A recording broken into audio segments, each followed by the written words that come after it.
Hi everyone, welcome to Bible Made Easy podcast. I'm Brother George. Thanks for joining me. The culture of death is sweeping the globe, wreaking havoc in people's personal lives as well as society at large. What is the culture of death? The term was coined by the late Pope John Paul II in his 1995 encyclical Evangelium Vitae to describe the ever-growing prevalence of violence against human life in modern times. Pope John Paul II particularly decried abortion, euthanasia, violence and war.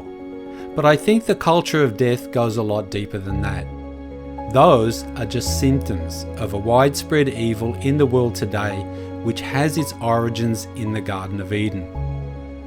The culture of death is driven by a set of values and attitudes towards human life that are diametrically opposed to God's view, which promotes a culture of life. These two opposing ideologies vying for control over our lives are represented by the two trees in the Garden of Eden, the tree of life and the tree of the knowledge of good and evil, which was the one of which God warned, if eaten from, would result in death being unleashed on the world. Genesis 2:17. But of the tree of the knowledge of good and evil thou shalt not eat of it, for in the day that thou eatest thereof thou shalt surely die. Well, Adam and Eve did partake. Deterioration of human health and eventual death entered into the world, and the culture of death is a great part of the awful fallout. How does the culture of death manifest itself in the world?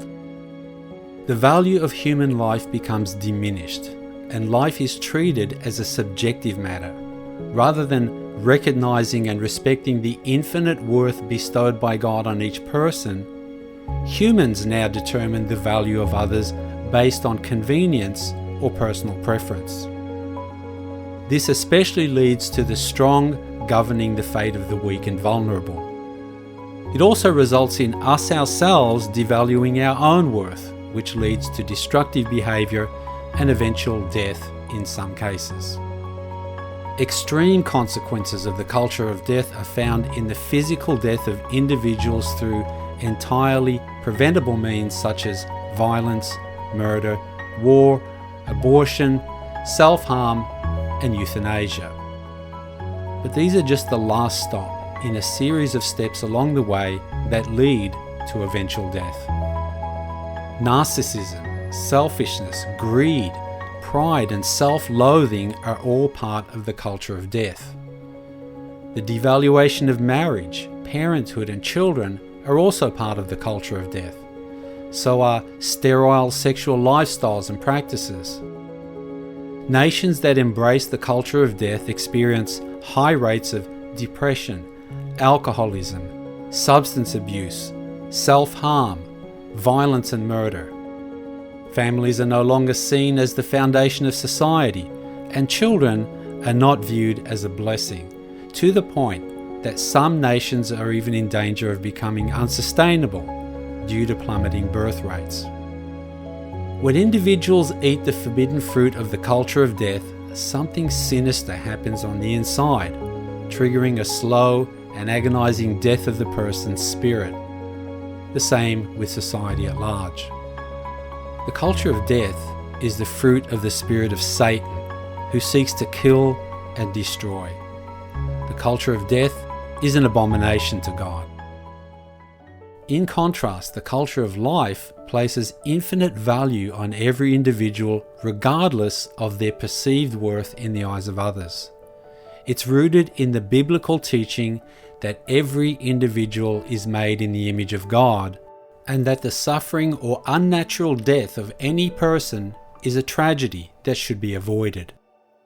The culture of life sees the God-given good and possibilities in every person and fosters their growth and development. It sees individuals thrive and societies flourish. The culture of life is the fruit of the Spirit of God. Jesus said in John 10:10, "The thief cometh not but for to steal and to kill and to destroy. I am come that they might have life, and that they might have it more abundantly. And 3,500 years ago, God, through Moses, conveyed the ultimate human choice. Deuteronomy 30:19. I have set before you life and death, blessing and cursing. Therefore, choose life, that both thou and thy seed may live. This is the choice we all must make. So how about you? Which will you choose? Will you embrace the values and attitudes of the culture of death and reap the destructive consequences? Or will you choose Jesus and the culture of life and enjoy the abundance of joy and blessing that comes with it? Choose the culture of life today and every day. Thanks for watching. Please be sure to subscribe, like, and share. See you next time. Bye.